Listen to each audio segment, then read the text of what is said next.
Hello everyone. तो कैसे हैं आप लोग?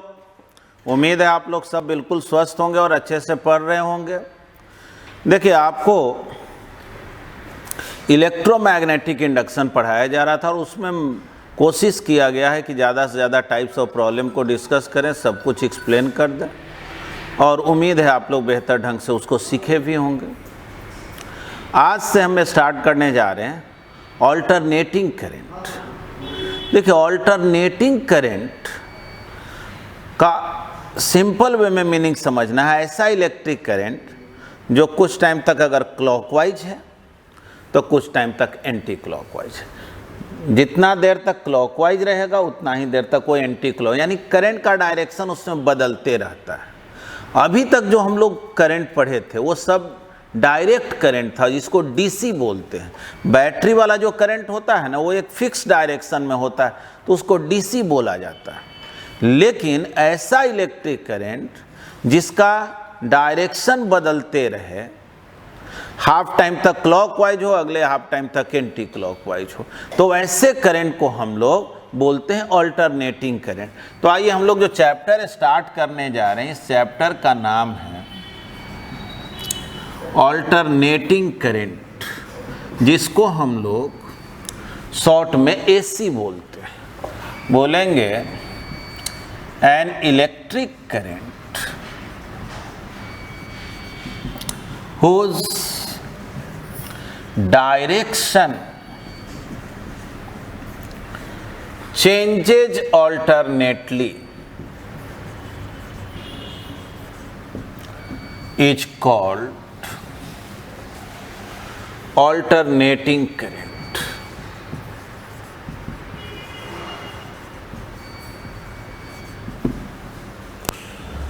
साथ में ये जानेंगे कि ऑल्टरनेटिंग करंट का जो मैग्नीट्यूड है, ठीक ना, the magnitude of alternating current varies sinusoidally। Alternating current का जो मैग्नीट्यूड है ना, वो साइनोसाइडली वेरी करता है। साइनोसाइडली वेरी करता है, इसका मतलब क्या? तो वो सब हम लोग समझेंगे। देखिए, एसी सोर्स जो है, मेनली उसको हम लोग एसी जनरेटर या एसी डायनेमो बोल सकते हैं। ऑल्टरनेटिंग करंट का source AC generator, AC dynamo होता है, और वो किस तरह के ईएमएफ को प्रोड्यूस करता है, और आखिर ऐसा करंट ऑब्टेन कैसे होता है कि हाफ टाइम तक क्लॉकवाइज हो, हाफ टाइम तक एंटी क्लॉकवाइज, सब हम लोग आगे एक्सप्लेन करने जा रहे हैं। फिलहाल आप यही जाने, in electric current whose direction changes alternately is called alternating current. The magnitude of alternating current very sinusoidally. Actual में इसका इक्वेशन हम लोग ऐसे लिखते हैं, ठीक ना। आगे पूरा एक्सप्लेन करेंगे कि आखिर ये इक्वेशन आया कैसे। I is equal to I not sine omega T plus 5, ठीक। देखिए, ये जो इक्वेशन है ना, अगर I और T का आप ग्राफ खींचे, इधर ऑल्टरनेटिंग करंट को दिखाएं और इधर टाइम को दिखाएं, तो आप क्या देखेंगे? क्योंकि साइन थीटा का ग्राफ है, वो कुछ इस टाइप का ग्राफ आता, ठीक ना, इस टाइप का। यही अगर ये फाई 0 होता ना, तो ग्राफ है वो ओरिजिन से स्टार्ट होता। तो देख लो, हाफ टाइम तक है करंट नेगेटिव है, तो हाफ टाइम तक पॉजिटिव है, फिर नेगेटिव, फिर पॉजिटिव, ठीक है। आपके माइंड में चल भी रहा होगा, अच्छा आखिर इक्वेशन आया कैसे? अभी उस पर मत जाइए, वो आया, वो कैसे आया वो आगे एक्सप्लेन करेंगे। तो ये जो आई नॉट है ना, इसको हम लोग बोलते हैं पीक करंट, यानी मैक्सिमम करंट।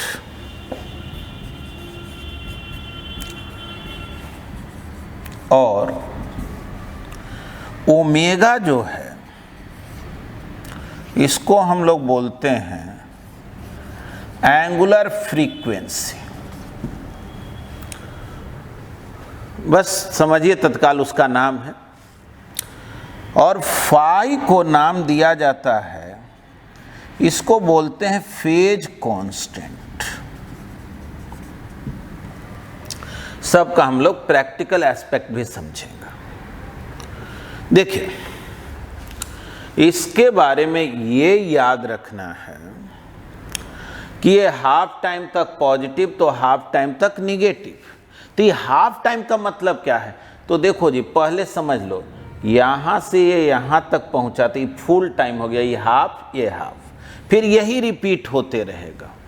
तो अगर कोई पूछे ना कि एक जो है कंप्लीट साइकिल में, मतलब साइकिल कंप्लीट करने का मतलब क्या हुआ कि मान लो हाफ टाइम तक क्लॉकवाइज, हाफ टाइम तक एंटी क्लॉकवाइज, तो फिर वही क्लॉकवाइज एंटी क्लॉकवाइज रिपीट होते रहेगा। तो यहाँ से यहाँ तक में जो टाइम लगा ये फुल टाइम हो गया। और ये जो टाइम है वो ओमेगा के हेल्प से निकाला जाता है, वो 2 पाई बाई ओमेगा होता है। इसको हम लोग टाइम पीरियड बोलेंगे अल्टरनेटिंग करंट का। यानी कि ये हाफ टाइम यानी पाई बाई ओमेगा टाइम के लिए क्लॉकवाइज होगा और अगले पाई बाई ओमेगा टाइम के लिए एंटी क्लॉकवाइज हो, है ना। हाफ टाइम के लिए क्लॉकवाइज, हाफ टाइम के लिए क्लॉकवाइज, एंटी क्लॉकवाइज, यही होगा।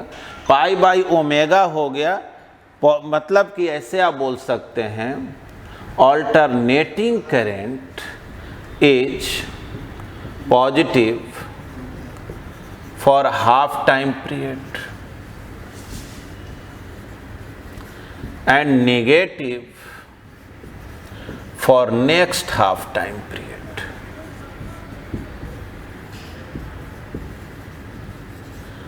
That is, it is in clockwise direction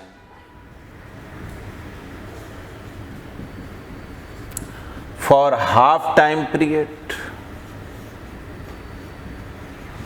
and in anti-clockwise direction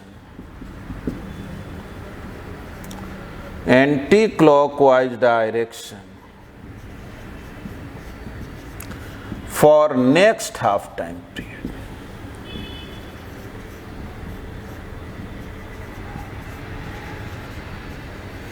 ठीक ना। ये तो हम लोग बेसिक डिफिनीशन लिखे अल्टरनेटिंग करंट का।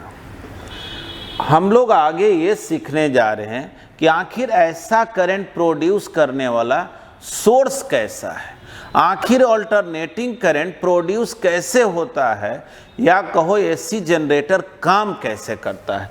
तो ऐसा करें, पहले आप इसको लिख लें। तो आगे हम लोग एसी जनरेटर या कहें एसी डायनेमो के बारे में पढ़ते हैं। पहले इसको समझिए, ठीक ना, पहले इसको अच्छे ढंग से सीख लें और फिर जो है ना हम लोग उसके कंस्ट्रक्शन वगैरह पे आएंगे। जैसे समझिए, यही जो है ना इस एक कॉइल है, इसमें तार को ऐसे बाइंडिंग कर दिया गया, तार लपेट दिया गया। और सपोज कीजिए ये दीवार नॉर्थ पोल है, वो साउथ पोल है, मैग्नेटिक फील्ड इधर है, ठीक ना। इस कॉइल को हम लोग मैग्नेटिक फील्ड में रख दिए, मैग्नेटिक फील्ड इधर है, जाहिर है इसका एरिया वेक्टर भी इधर है। तो सोचिए, फील्ड भी इधर, एरिया भी इधर, तो मैग्नेटिक फ्लक्स अगर निकालें तो B dot A, B A cos zero यानी फ्लक्स बी ए हो गया। तो मैग्नेटिक फ्लक्स बी ए। अब इसको रोटेट कराएंगे तो एरिया इधर, बी इधर, थोड़ा सोचे, ठीक ना। बीच का एंगल अब जीरो तो नहीं रहा, मान लो थीटा हो गया, तो बी ए कॉस थीटा। अगर ऐसे कर दें तो एरिया इधर और मैग्नेटिक फील्ड इधर, बीच का एंगल 90, तो फ्लक्स तो जीरो हो गया, B dot area B A cos 90 zero. मतलब जब कॉइल ऐसे था तो मैग्नेटिक फील्ड इधर, एरिया वेक्टर भी इधर, फ्लक्स था बी डॉट ए यानी बी ए कॉस जीरो यानी बी ए के इक्वल। जब यहाँ से यहाँ आए तो फ्लक्स घट के जीरो हो गया, यानी कॉइल को रोटेट करा रहे हैं, फ्लक्स घट रहा है। अब चलो, फिर जब यहाँ पहुँचे तो एरिया वेक्टर इधर हो गया और मैग्नेटिक फील्ड तो उधर ही है। तो बीच का एंगल 180 हो गया, तो BA cos 180 माइनस 1 होता है। तो थोड़ा सोचो, पहले फ्लक्स BA था, घट के 0 हुआ, फिर माइनस BA हुआ। देखना, अब ये हाफ रोटेशन किया है, जैसे ऐसे था और ऐसे हो गया, अब फिर जो है रोटेट करके ऐसे हुआ। तो देखो, तो फिर एरिया इधर, B इधर, बीच का एंगल 90, फ्लक्स क्या हो गया 0। अब फिर ऐसे करो, एरिया भी इधर, B भी इधर, फ्लक्स BA हो गया क्या? यानी सोचो, फ्लक्स BA घट के 0, minus BA 0, BA 0, minus B। तो सोचो तो ये क्या कह रहा है, फ्लक्स BA घटते घटते 0, फिर माइनस BA, यानी हाफ टाइम तक फ्लक्स घट गया, फिर अब माइनस BA से बढ़ते बढ़ते हुआ 0, फिर हो गया प्लस BA। मतलब कि हाफ टाइम तक मैग्नेटिक फ्लक्स घटेगा और हाफ टाइम तक मैग्नेटिक फ्लक्स बढ़ेगा। और आप जानते हैं कि फ्लक्स जब बढ़ता और घटता है तो करंट का डायरेक्शन अलग अलग होता है। अब अगर फ्लक्स घट रहा हो तो ऐसा करंट का फ्लो होगा जो एग्जिस्टिंग फील्ड को सपोर्ट करेगा, मैग्नेटिक फील्ड को सपोर्ट करेगा। और जब फ्लक्स जो है बढ़ रहा हो तो ऐसा करंट का फ्लो होगा जो एग्जिस्टिंग फील्ड को अपोज करेगा। तो जाहिर है, अगर कोई कॉइल को आप मैग्नेटिक फील्ड में रोटेट कराएंगे तो उसमें ऐसा ईएमएफ डेवलप होगा जिसमें हाफ टाइम के लिए ऐसा करंट का फ्लो होगा जिसका अगर डायरेक्शन क्लॉकवाइज हो तो अगले हाफ टाइम के लिए वो ऐसा करंट का फ्लो कराएगा वो ईएमएफ जिससे कि करंट का डायरेक्शन एंटी क्लॉकवाइज हो। तो एसी जनरेटर जो है ना, बेसिक इसी कंसेप्ट पर, मैंने जो उसका सिंपल जो कंसेप्ट है या प्रिंसिपल है वो यही है, इसी बेसिस पे वो वर्क करता है। जैसे देखें, हम लोग क्या किए, नॉर्थ पोल साउथ पोल लिए, मैग्नेट का स्ट्रॉन्ग नॉर्थ पोल और साउथ पोल है, और इसमें जो है ना हम लोग एक कॉइल को रख दिए। अब इस कॉइल में सेवरल टर्न से, मान लो बहुत बार तार को लपेटा हुआ,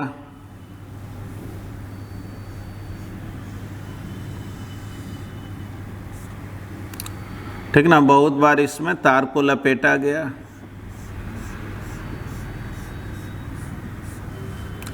और ये जो है उसका एक्सिस हो गया, जिस एक्सिस के अबाउट जो है इसको रोटेट कराना।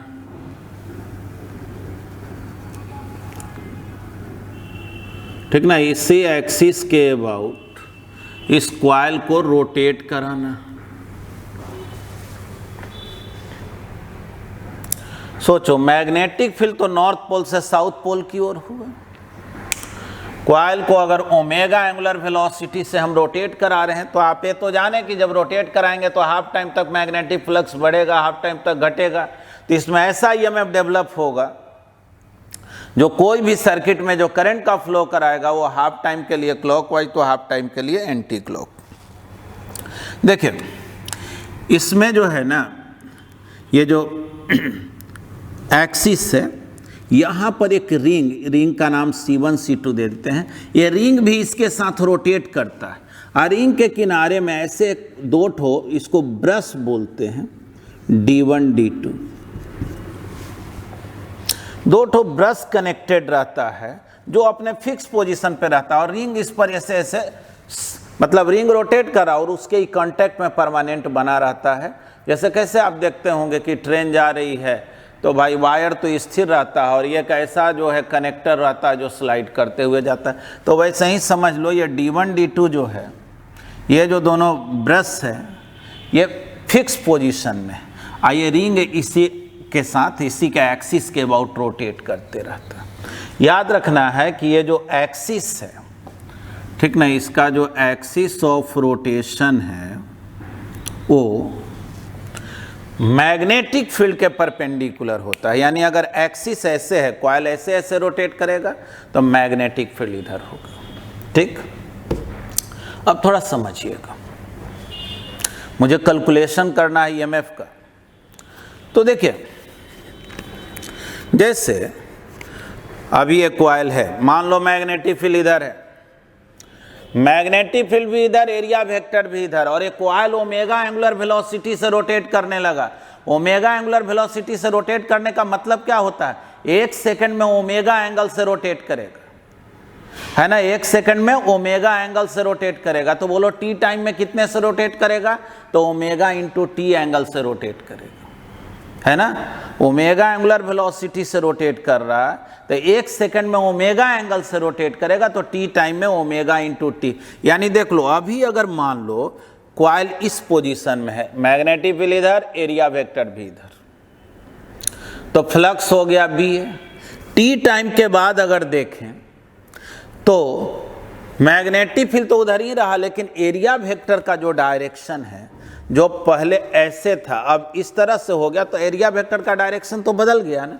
कितना एंगल से बदल गया, ओमेगा इंटू टी से। तो आप ये बोल सकते हैं कि अगर स्टार्ट में मैग्नेटिक फील्ड और एरिया वेक्टर के बीच का एंगल 0 हुआ, तब टी टाइम के बाद दोनों के बीच का एंगल कितना हो जाएगा, ओमेगा इंटू टी, अगर ये ओमेगा एंगुलर वेलोसिटी से रोटेट कर रहा। लेकिन कोई जरूरी नहीं ना कि स्टार्ट में 0 ही एंगल हो। मान लो मैग्नेटिक फील्ड भी इधर, एरिया वेक्टर भी इधर, तब ना बीच का एंगल 0। अगर स्टार्ट ही में कुछ एंगल ही बना हुआ रहता, मान लो पहले ही से 30 डिग्री का एंगल बनाए हुए रहता, कॉइल ऐसे रहता, ऐसे ना होके ऐसे रहता, तब हम लोग बोलते हैं एरिया इधर, मैग्नेटिक फील्ड इधर, बीच का एंगल 30 डिग्री। तो सोचो तब रोटेट करता ओमेगा एंगुलर वेलोसिटी से, तो वो 30 प्लस ओमेगा टी ना एंगल हो जाता। समझ रहे हैं ना। जैसे अगर स्टार्ट में ही एरिया वेक्टर इधर और मैग्नेटिक फील्ड इधर, ये एंगल है 30 डिग्री, तो टी टाइम के बाद एंगल कितना होगा, 30 प्लस ओमेगा टी, है ना, 30 डिग्री प्लस ओमेगा टी। तो हम लोग बोलेंगे कि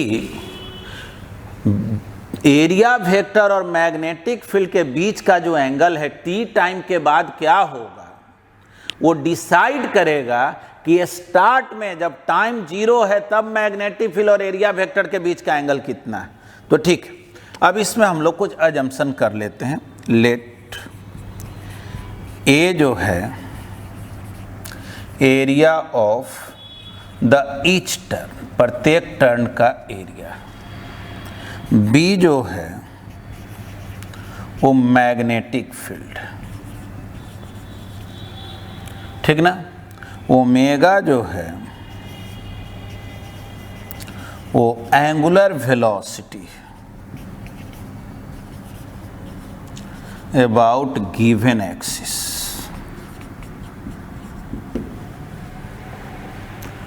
ठीक है, आपको जो है सपोज कीजिए ये स्टार्ट में जो एंगल है फाई जो है angle between magnetic field, short में बी फील्ड लिख रहे हैं, and area vector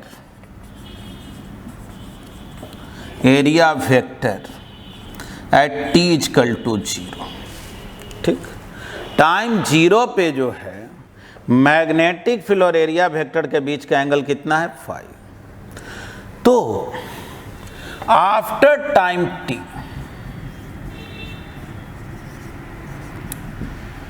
the angle between magnetic field and area vector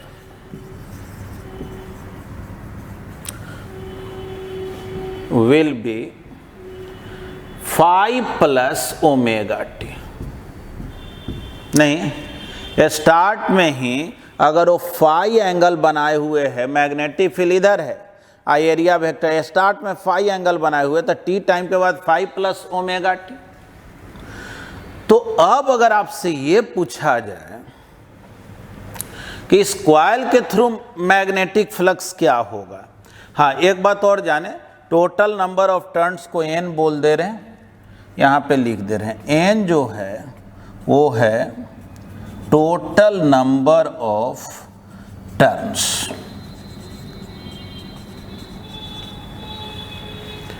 तो t टाइम के बाद अगर मैग्नेटिक फ्लक्स देखें,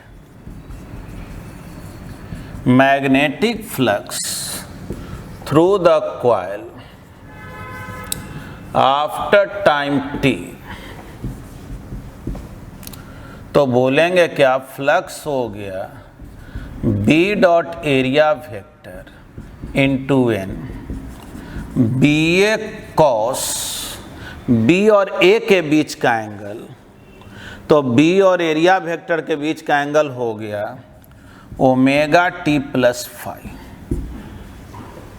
और इंटू एन, ये आ गया magnetic flux B A N cos omega T plus phi. ठीक, ये तो हम लोग मैग्नेटिक फ्लक्स निकाले। अब आपसे पूछा जाए कि इंड्यूस्ड ईएमएफ क्या हो, इंड्यूस्ड ईएमएफ क्या हो, तो induced EMF minus D phi by D T, पढ़े हैं ना, फैराडे लॉ में पढ़े हैं कि जिस रेट से मैग्नेटिक फ्लक्स में चेंजिंग होता है वही इंड्यूस्ड ईएमएफ होता है।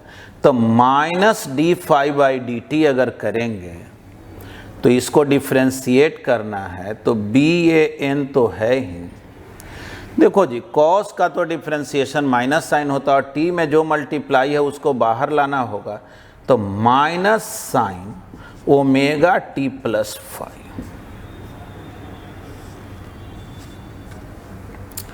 तो कितना हो गया जी, minus minus plus B A N omega sine omega T plus phi. और ये जो बी ए एन ओमेगा है ना, इसको हम लोग पीक ईएमएफ बोलते हैं, मैक्सिमम ईएमएफ बोलते हैं। थोड़ा सा देखो तो ये जो ईएमएफ का इक्वेशन है वो अल्टरनेटिंग करंट का जो इक्वेशन लिखे थे उससे मैच कर रहा है क्या? ई नॉट हो गया मैक्सिमम ईएमएफ या पीक ईएमएफ बोलेंगे, ओमेगा को बोलेंगे, वहां बोले थे एंगुलर फ्रीक्वेंसी। वास्तव में जानना, ये कॉइल का जो एंगुलर वेलोसिटी है ना, वही जब इस फॉर्म में लिखाता है तो इसको हम लोग क्या नाम दे देते हैं, एंगुलर फ्रीक्वेंसी बोल देते हैं। बोलेंगे एंगुलर फ्रीक्वेंसी और समझना है कॉइल का एंगुलर वेलोसिटी। फाई को क्या बोलते हैं, फेज कांस्टेंट। लेकिन सही मायने में फाई क्या है, तो फाई सही मायने में एंगल है किसके किसके बीच का, मैग्नेटिक फील्ड और एरिया वेक्टर के बीच का एंगल है। कब का, तो जब टाइम जीरो है। स्टार्ट में मैग्नेटिक फील्ड और एरिया वेक्टर के बीच का जो एंगल है ना, उसको हम लोग फाई कहें, उसी को हम लोग फेज कांस्टेंट बोले हैं। ठीक ना, तो चलिए पहले इसको लिख। हाँ जी, तो हम लोग लिखे E equal to E not sine omega T plus phi, जहां ई नॉट जो है किसके इक्वल है, बी ए एन ओमेगा। इसको हम लोग नाम क्या देंगे, तो पीक ईएमएफ, मैक्सिमम ईएमएफ। समझ ही रहे हैं, ओमेगा जो है एंगुलर वेलोसिटी ऑफ कॉइल भी बोलेंगे और एंगुलर फ्रीक्वेंसी मेनली इसका नाम दिया जाता है। और फाई होता तो है इनिशियल एंगल, लेकिन नाम इसका क्या है, फेज कांस्टेंट। आगे इस सब का रोल हम लोग समझेंगे। तो देखो, अगर कोई पूछे कि ईएमएफ और टाइम का ग्राफ कैसा होगा, ठीक ना, ईएमएफ और टाइम का अगर ग्राफ ड्रॉ करना है, इधर टाइम दिखा है और इधर ईएमएफ दिखा है, ग्राफ कैसा होगा।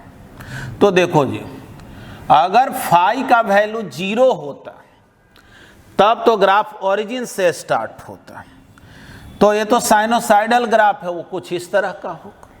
इधर ईएमएफ देखो, ये करंट वाला वही ना बात आया, करंट का भी हम लोग ग्राफ ड्रॉ किए थे तो ऐसा ही आया था। तो ईएमएफ का ही जब ऐसा इक्वेशन है, ईएमएफ बाई रेजिस्टेंस को ही ना करंट बोलते हैं। यानी कि हम लोग बोलेंगे if R be the resistance of the coil और circuit, then alternating current I is equal to EMF by resistance. और EMF कितना है जी, तो EMF है E not sine omega T plus phi divided by resistance. देख लो, ये वही इक्वेशन आ गया जो हम लोग अल्टरनेटिंग करंट के लिए लिखे थे। यही ई नॉट बाई आर को हम लोग आई नॉट बोलते हैं, I not sine omega T plus phi. ठीक ना। आई नॉट क्या हो गया, पीक करंट। पीक करंट का मतलब क्या हो गया, E not by R, E not जहां की पीक ईएमएफ हो गया। तो ये तो आप जरूर समझ गए होंगे कि ऑल्टरनेटिंग करंट में डायरेक्शन क्यों बदलते रहता है और उसका इक्वेशन ऐसा क्यों लिखा जाता है। हाँ, अक्सर जो है ना आपके बुक में फाई को लोग जीरो ले लेता है समझाने के क्रम, मतलब को ये मान के चलता है, देखो यहाँ लिख दे रहे हैं, if at T is equal to zero, start में द एंगल बिटवीन, या सीधे लिख दे रहे हैं at T is equal to zero, अगर फाई जीरो हो, समझ रहे हो ना फाई क्या है, फाई है angle between magnetic field and area vector. if at t is equal to 0, phi is equal to 0, तब हम लोग इसी इक्वेशन को क्या लिखते, i is equal to I not sine omega T ना लिखते, बोलो। तो I is equal to हो जाता I not sine omega T. अब सोच लो फाई को अगर 0 पुट करें तो E क्या हो गया, E not sine omega T. तो देखो डायरेक्ट ही यहां लिख दे रहे हैं, अगर if phi is equal to 0, phase constant जब 0 हो तो EMF का इक्वेशन लिखेंगे तो E is equal to E not sine omega T लिखाएगा। तब उसका ग्राफ कहां से स्टार्ट होगा, ओरिजिन से स्टार्ट होगा, और करंट क्या लिखेंगे, I not sine omega T, ठीक ना। तब हम लोग ये फेज कांस्टेंट नहीं लिख रहे हैं, लेकिन आप जान रहे हैं कि फेज कांस्टेंट कुछ नया नहीं है, बल्कि वही टर्म है। फर्क केवल इतना है कि मैग्नेटिक फील्ड और एरिया वेक्टर के बीच का जो एंगल है ना, हम स्टार्ट में 0 नहीं मान लिए, तो हमको एक फेज कांस्टेंट जैसा टर्म आया। इसमें कोई पूछेगा कि इसमें फेज कांस्टेंट कितना है, इसमें कितना है, तो ओमेगा टी प्लस 0 है, जैसे फाई था तो वहाँ 0 है, तो बोलेंगे फेज कांस्टेंट 0 है ना। तो चलिए यहाँ तक लिख लें। देखिए हम लोग ये सीखे कि ऑल्टरनेटिंग करंट जो है वो डायरेक्शन में तो वेरी करता ही है, मैग्नीट्यूड भी बदलते रहता है। अभी तक हमको ये सुविधा होता था कि कोई पूछे कि भाई रजिस्टर है, इसमें आई करंट का फ्लो हो रहा है, बतलाओ ये कितना जो है वोल्टेज कंज्यूम करेगा, तो आई इंटू आर, पावर निकालो आई स्क्वायर आर, हीट प्रोड्यूस निकालो आई स्क्वायर आर टी। लेकिन ऑल्टरनेटिंग करंट में तो एक दिक्कत है, ऑल्टरनेटिंग करंट का तो वैल्यू बदलते जा रहा है, टाइम वेरिंग है, I not sine omega T plus phi, यानी अलग अलग टाइम पे करंट का वैल्यू अलग अलग है, तो वोल्टेज का भी वैल्यू अलग अलग होगा, पावर का वैल्यू अलग अलग होगा, है कि नहीं। तो भाई कैसे काम किया जाए, तो समझ ही में नहीं आ रहा है, काम कैसे करें अलग अलग टाइम पे।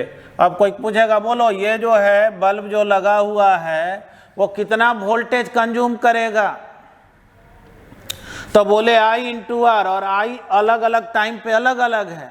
तो देखो जब कोई चीज़ वेरिएबल होता है ना, तो हम लोग क्या करते हैं, उसका एवरेज निकालते हैं, ठीक ना, कि एवरेज निकाल के काम कर लो। जैसे मान लो कोई ओवर में 5 रन लगा, किसी में 20 रन लगा, किसी में 0 रन लगा, तो सारे रन को ऐड कर लो, उसका एवरेज निकाल लो। तो बोलेंगे क्या,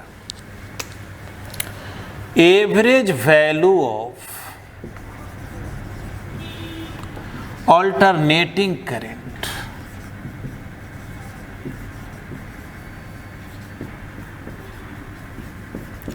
ठीक ना, average value of alternating current.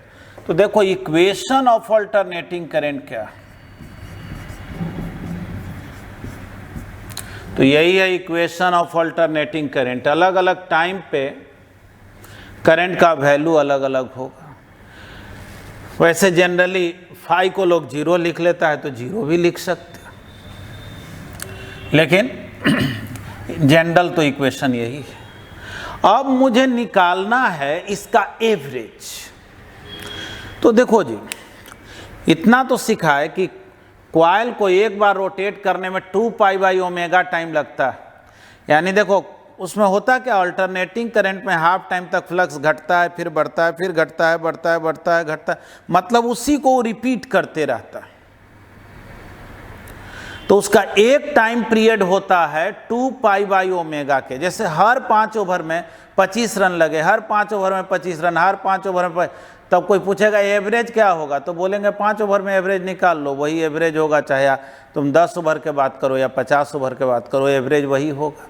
मतलब कि अगर इसका एवरेज वैल्यू निकालना हो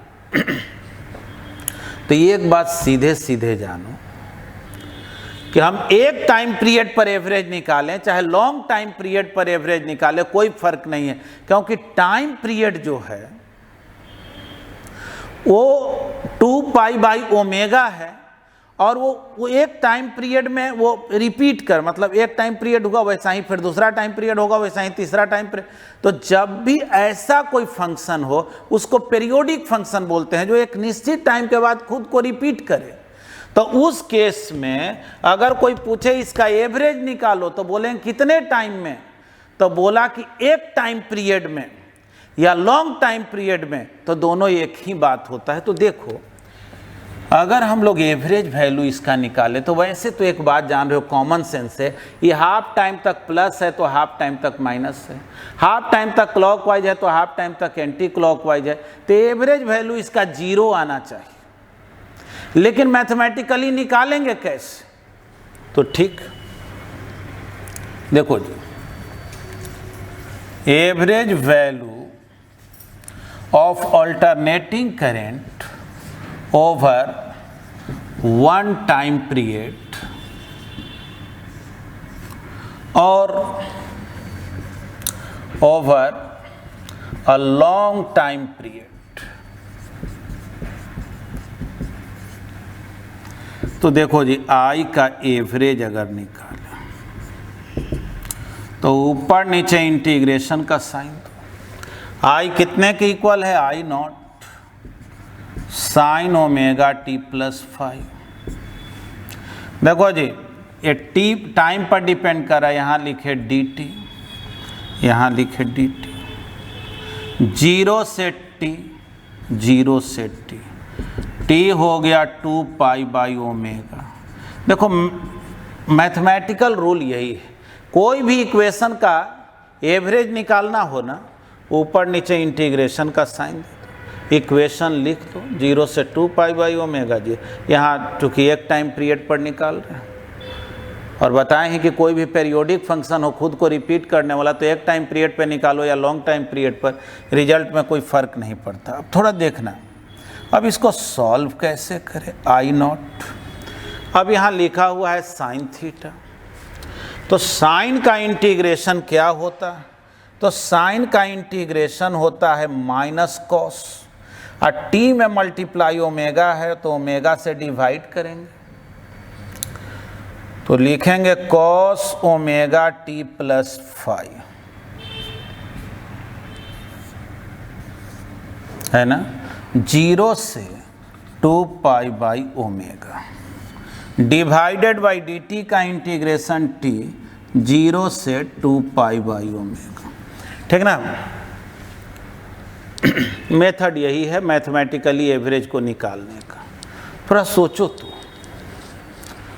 क्या आएगा एवरेज वैल्यू अगर देखें, या इसी को शॉर्ट में ऐसे भी लिख देते हैं आई एवरेज, तो minus I not by omega, एक बार टी के जगह लिखेंगे 2 pi by omega, omega omega cancel, 2 pi plus 5 minus T के जगह 0 रखेंगे 5 divided by 2 pi by omega minus 0। ठीक है, देखो ओमेगा ओमेगा तो कैंसिल, आई नॉट बाई 2 पाई, ऊपर क्या बचा जी, कॉस 2 पाई प्लस 5, कॉस 5 होता है, याद रखना 2 पाई 4 पाई 6 पाई, इस सब का मतलब समझो 0 एंगल होता है, तो ये हो गया cos 5 minus cos 5, cos 5 minus cos 5 क्या होता है 0, यानी आई का एवरेज वैल्यू क्या हो गया 0। ठीक ना, आई का एवरेज वैल्यू 0 हो गया। तो चलिए नोट कर लें, लेकिन हाँ एक बात और समझ ले इसमें, सोचो तो हम लोग एवरेज काहे के लिए निकाल रहे थे कि हमको कोई फिक्स वैल्यू आ जाए, बढ़ने घटने वाला वैल्यू नहीं है, लेकिन ये वैल्यू कैसा आ गया, ये वैल्यू तो और ख़राब आ गया, 0 आ गया।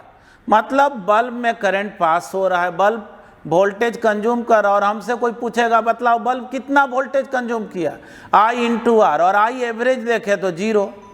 बताओ तो ये मीनिंगलेस हो गया कि नहीं। कोई पूछे फैन कितना पावर कंज्यूम कर रहा है, I स्क्वायर इंटू आर, और I के जगह 0 रख दें। मतलब कि हम लोग जो एवरेज निकाले वो मैथमेटिकली 0 आ गया, इसलिए क्योंकि वो हाफ टाइम तक पॉजिटिव और हाफ टाइम तक निगेटिव है, और जब जाहिर है जितना पॉजिटिव उतना ही निगेटिव रहेगा तो एवरेज तो 0 आ ही जाएगा। यानी ये जो एवरेज है हमारे लिए कोई काम का नहीं है। तो कहेंगे कि आखिर आप एवरेज निकालना काहे चाहते हैं, तो बोलेंगे एवरेज हम इसलिए निकालना चाह रहे हैं क्योंकि मुझे जो है एक फिक्स वैल्यू आए जिससे हम आसानी से वोल्टेज वगैरह को कैलकुलेट कर सकें, ठीक ना। तो चलो अब हम लोग आगे जो है एवरेज को एक फिक्स वैल्यू में कैसे बदले उसी के लिए आरएमएस करंट पढ़ते हैं। तो आगे पढ़ते हैं, पहले इसको लिखें। आइए अब हम लोग आरएमएस करंट को पढ़ते हैं।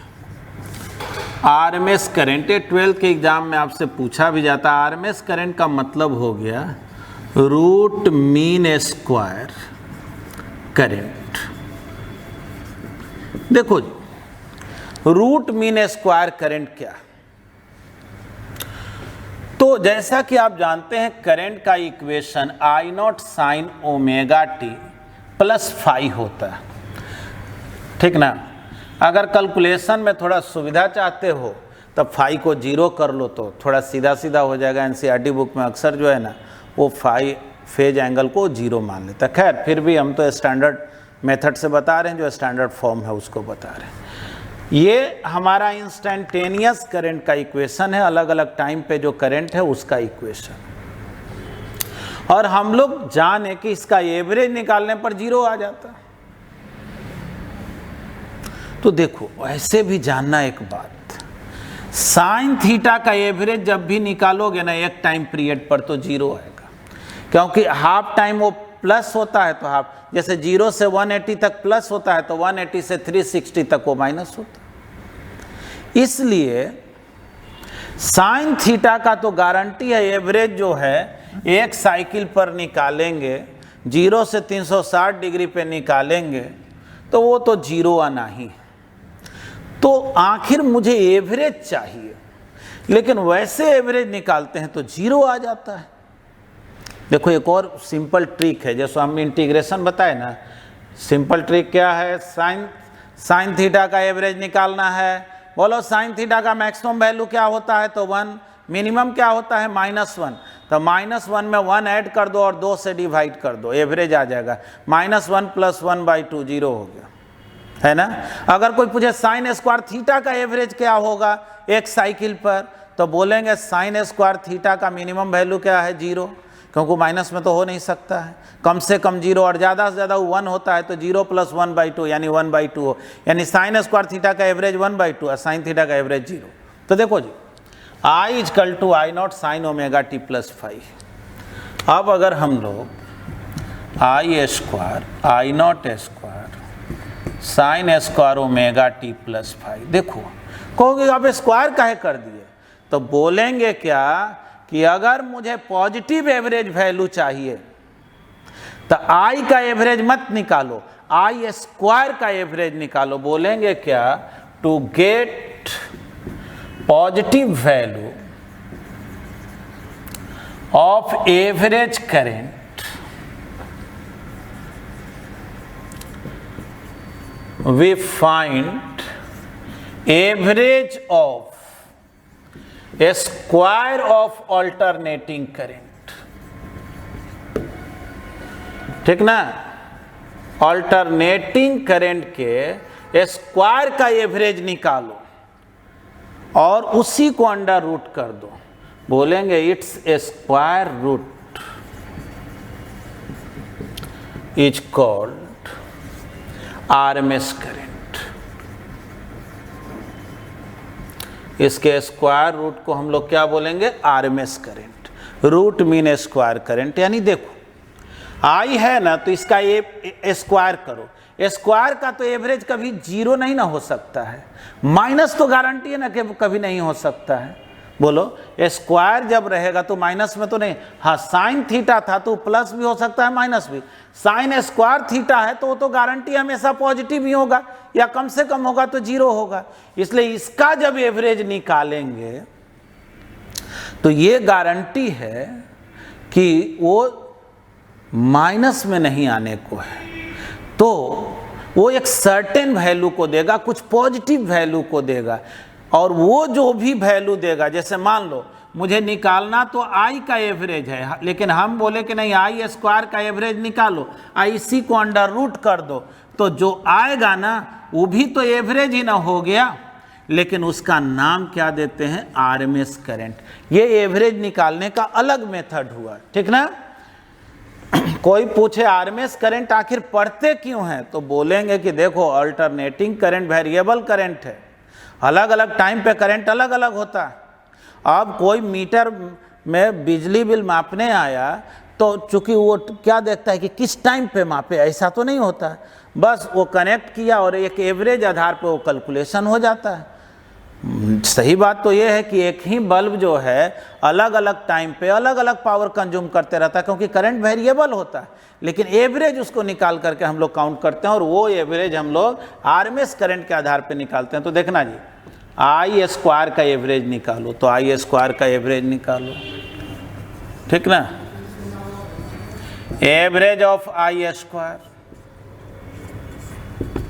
तो ऊपर नीचे इंटीग्रेशन का sine, I not square sine square omega T plus five, यहाँ डी टी, यहाँ डी टी, 0 से 2 पाई बाई ओमेगा,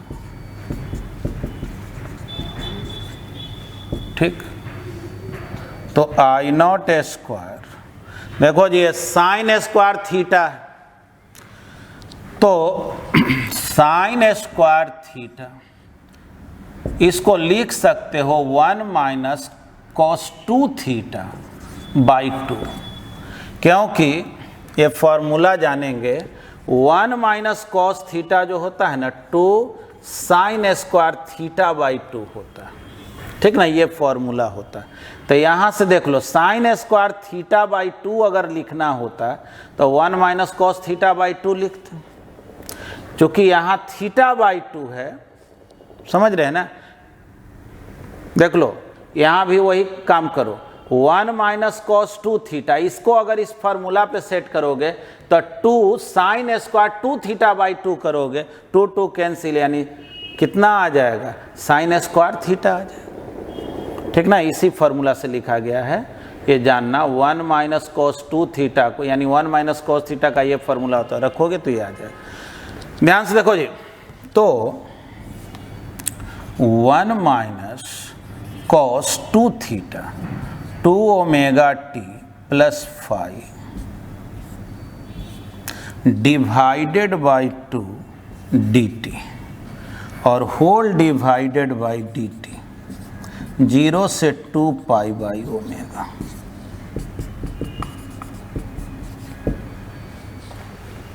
ठीक है।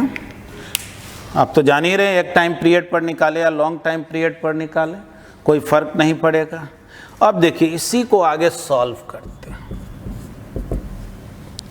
वैसे देखो एक ट्रिक है डायरेक्ट बनाने का, जैसे इस साइन स्क्वायर थीटा है ना, इसका एवरेज निकालना है तो गारंटी है 1/2 आएगा, क्योंकि मिनिमम वैल्यू उसका 0 होता है, मैक्सिमम 1, 0 + 1/2, बस 1/2 आएगा। मतलब सॉल्व करेंगे ना तो आएगा वही आई नॉट स्क्वायर इंटू 1/2, लेकिन मेथड से चूंकि सॉल्व करना है, चलो इस 2 को इधर लाएं, आई नॉट स्क्वायर बाई 2, अब बच गया क्या, 1 minus cos 2 omega T plus 5।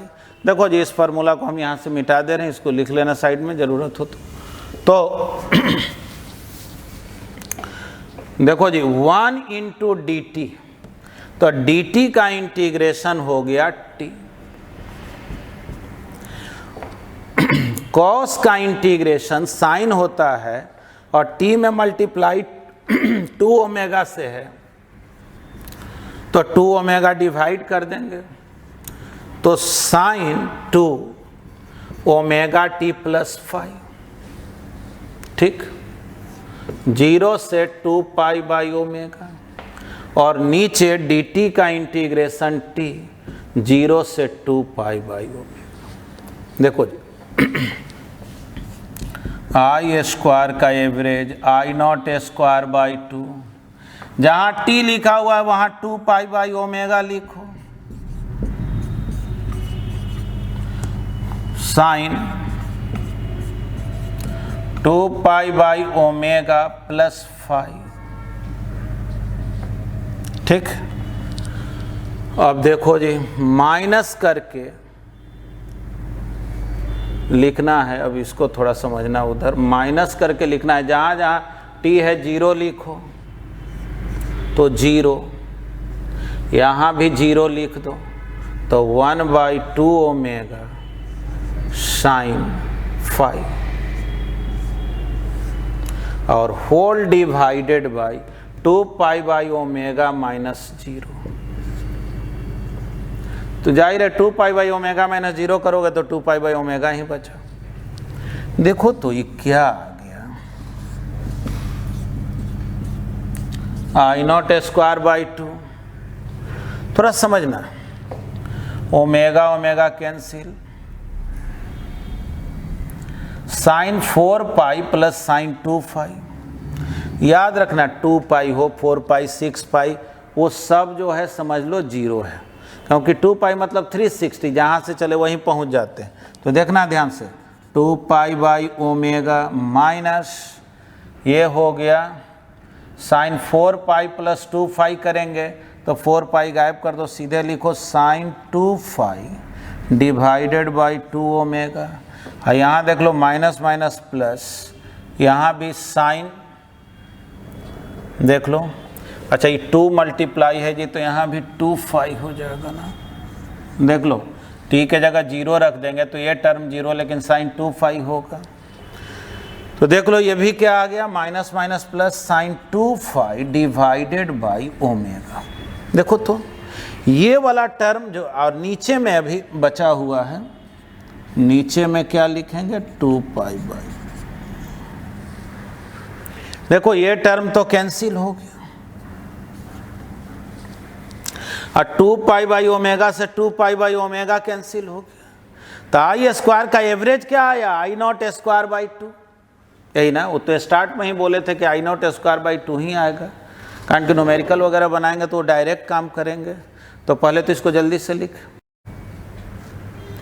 तो आई स्क्वायर का average I not square by 2, अब कहा गया आई आरएमएस क्या होगा, इसी का under root I not by root 2, ठीक ना, ये हो गया I RMS I not by root 2।